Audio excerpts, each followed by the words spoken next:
Okay. Hello, Ákos. It's wonderful to see you here. Hi, Sari. Good morning. Good morning. So, as you know, I'm inviting all the people who inspire me, customers, colleagues, friends, to speak in this series of podcasts. We're celebrating 40 years of Intact Academy, so 40 years of helping businesses innovate and training up coaches and consultants. Um, and I'm delighted you're here. um, as one of the people I really admire. So, Oh, thanks. Thanks for the invitation, first of all. Extremely cool to hear that there is a academy which is already having 40 years experience on this field, because I think that development of leadership and development companies are getting even more important than it was 40 years ago.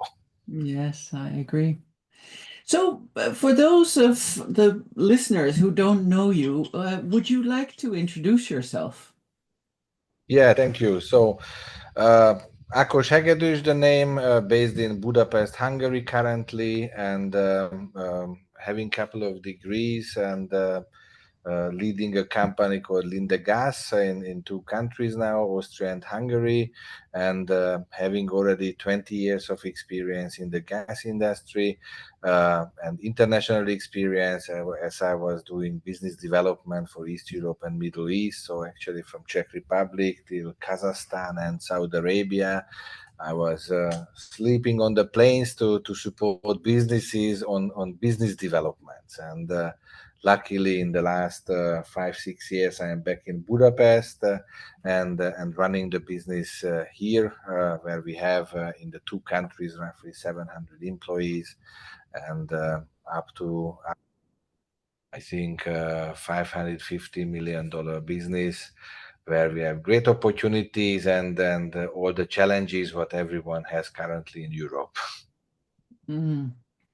Yes, you and I have been talking a lot about change because I was lucky enough to support the leadership team at Linde Gas.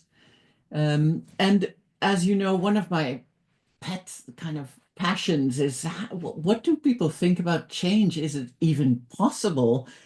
So you have so much experience of business development and cross-cultural work.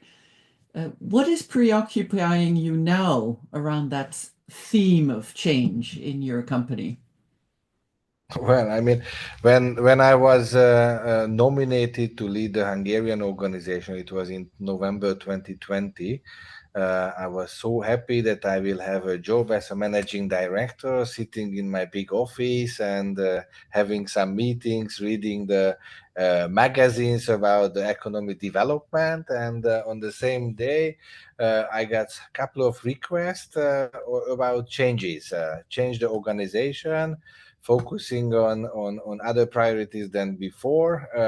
After that, COVID has arrived, which has a full Mm. influence on anyone. After the energy crisis, the Ukrainian war.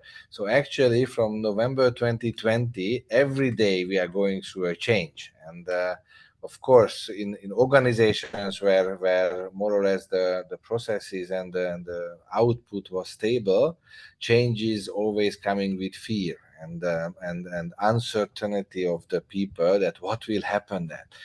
I mean, my character and myself, I mean, from the beginning of my career, I take it as change as an opportunity, opportunity to develop, and opportunity to look for new challenges which we didn't have in the past. So I'm not afraid at all. I'm even driving a lot of change initiatives currently, which at the beginning my direct colleagues were not 100% welcoming, but nowadays they realize that this is the way how we could develop a culture, how we could develop a company, how we could develop suppliers and customers and relationship, and actually everything. Yes, so really change is a constant and it's been accelerated in the last 5 years. I absolutely agree. And what you're also speaking of is with every change, there's a gain, but there's also a loss. And people kind of you're excited about the change, but some people feel the loss and the grief and the fear as well. How do you manage that fear as a leader? Because it's both there, the excitement and the fear. Yeah, I think there is this natural curve of going through a change management process as well. I mean, everything starts with an excitement, and after that, the thinking and the feeling of the people who are included into any kind of change is going down. They realize that maybe it has an effect on their work, on their environment. Maybe they need to change, and we as leaders, I believe one of our major challenges to take them through as fast as possible this curve. We cannot miss any of the steps. So definitely, when there is a new topic coming up, all steps in this change curve will happen with everyone, because it's a staging of how people are thinking, and we need to pass them through as soon as possible. So we have a method which we learned and which we trained on Six Sigma, this change curve method, and I mean, I'm not writing it down continuously, this curve, but this is what I'm in my mind continuously following, and trying to pass through as fast as possible. Hmm. Yes, I hear speed is a thing with you, and I can imagine that if you're so optimistic about change, it's difficult to deal with people who are more resistant. What do you do to manage your own impatience? That's, I mean, you know me. I mean, that's one of my own personal challenge, which I have to work on. I mean, first of all, I have to be more patient. How to be that? I mean, I have to accept the people and the surroundings much more than I would be alone in a company. So we are talking about big organization where I have 8 direct reports in one country and 7 in the other country. They have altogether 60 or 60 plus direct reports as well, line managers who are leading the team. So I mean, I had to understand as well that the speed what I had and what I could have nowadays as well is my own speed, and I need to accept that other people are working in different speed levels. And of course, if you could catch them by their heart or by facts or by whatever motivation, they could be speedy as well. But again, this is a two-way thing. So I had to give up some of my speedy way of thinking and managing things, and I have to bring people up as well to meet in the middle, and then probably in that case we could continuously move together forward. Yes. Yeah, and I think we were also talking about different generations, and there are different speeds in different generations. I know that one of your preoccupations is how do we integrate Gen Z with the baby boomers? Can you talk a little bit about that?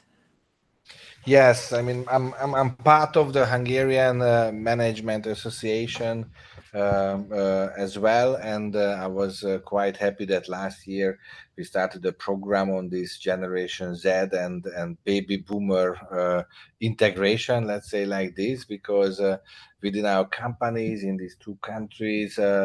I think 20% is already Generation Z in the two countries, and still 30-40% is baby boomers.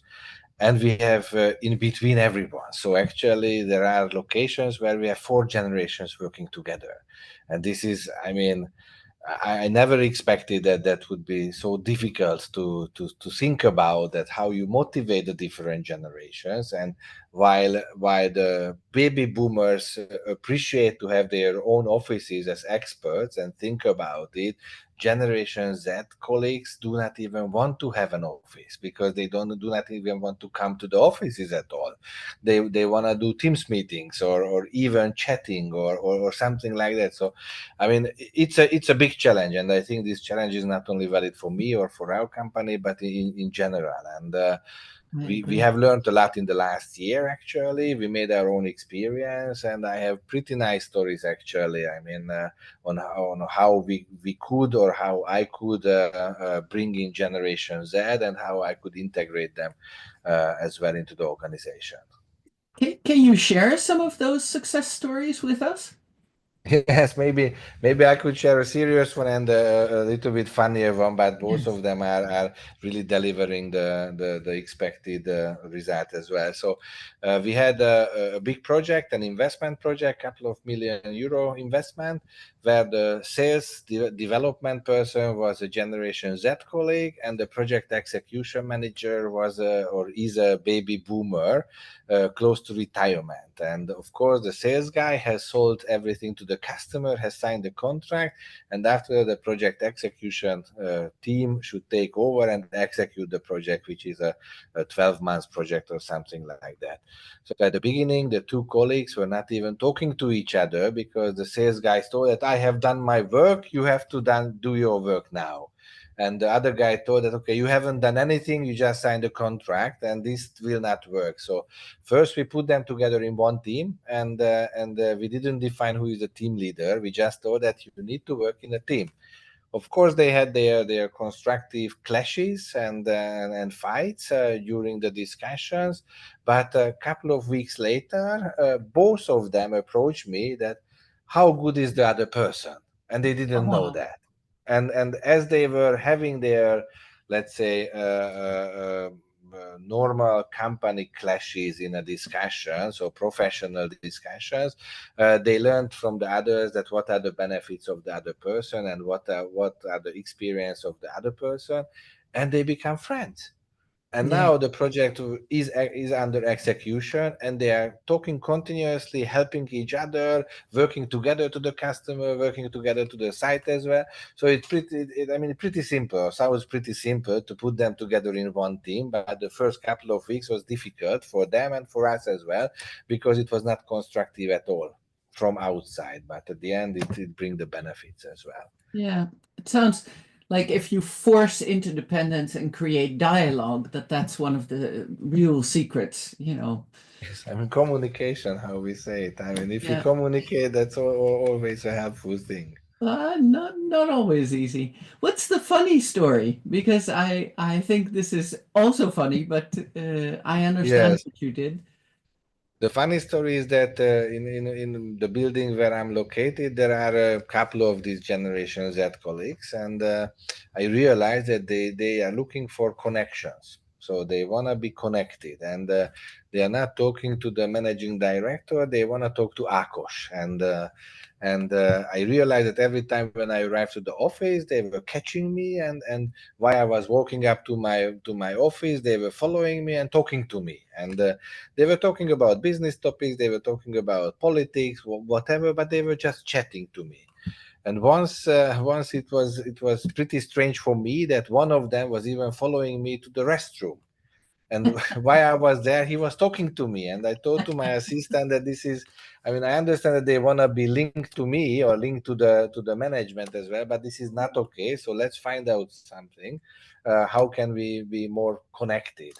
And a couple of weeks later, my assistant told me that Akos, you are going to a concert on this Friday to this place. And I thought, look, I mean, I'm not going to any concert. And she told me that, yeah, you go because all the colleagues, all the youngsters are going there and having a party, and you need to be there just to be connected to them. And I thought, Mm. okay, I mean, let's go there. So I went there in my baseball cap and hoodie. And when I arrived there and I said hello to them, some of them didn't realize me that I am Ákos from the company because they usually see me like this.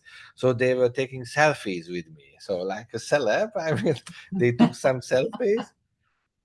And I thought, okay, so we are getting connected. Let's have a drink together. So I asked them if they want to drink anything. And I thought I will take a whiskey, a good one. And two joined me, and they told me that, okay, we want to take whiskey as well. And I thought, okay, what a nice similarities we identified already. And I asked them, what kind of whiskey do you want to get? And the answer was, and that was quite strange for me, that the whiskey doesn't matter what kind, but we want to get it with 100% apple juice. I thought, oh my God! I mean, so that's a difference between Generation Z and other generations.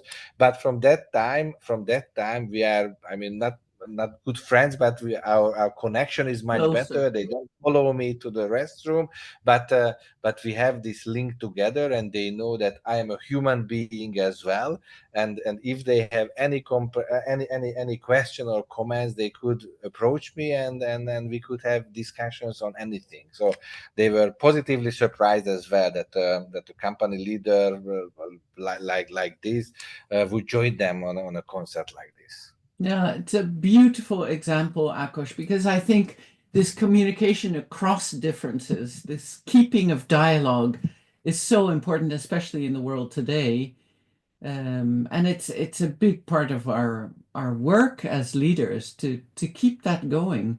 And what I especially like is that you didn't say, come to me, that you went to them. And Yeah, I think that is absolutely great leadership. So, thank you very as much. a last question, I know a lot of people think, well, like you at the beginning, I'll become a managing director and read my magazines, and I'll delegate, and then so there are many people young people who want to become leaders or directors. So, what would your top three advice be to people who want to become leaders in business? I mean, number one would be work, work, and work. So I mean, Mm, I was coming from a family and from an environment after that where we were really appreciating if someone is doing the work and continuously doing it and not giving it up. So I think first, hard work is absolutely required for that. Secondly, I think we have to be open, and sometimes we have to do side steps and not only up steps to understand the other part of the organization or to understand different cultures as well. So I mm, strongly recommend to anyone to understand different cultures because the world is going through this globalization. So we have colleagues from Nigeria, from Germany, from France, from Russia, from Ukraine. So we need to understand different cultures as well. And the third one, which is usually no one is highlighting it, that you need to have luck as well. I mean, you can do the hard work, you can be as open as possible, but if you are not lucky, and this probably you cannot really influence, but be in the right time, in the right place to get promoted. I think that's important as well. But yeah, hard work and being open for new solutions and new cultural topics as well. Yeah. yeah. Thank you very much, Akos, for your time, and Thank you very meet much. again soon. Thank you. Yeah. Thank you. Bye bye.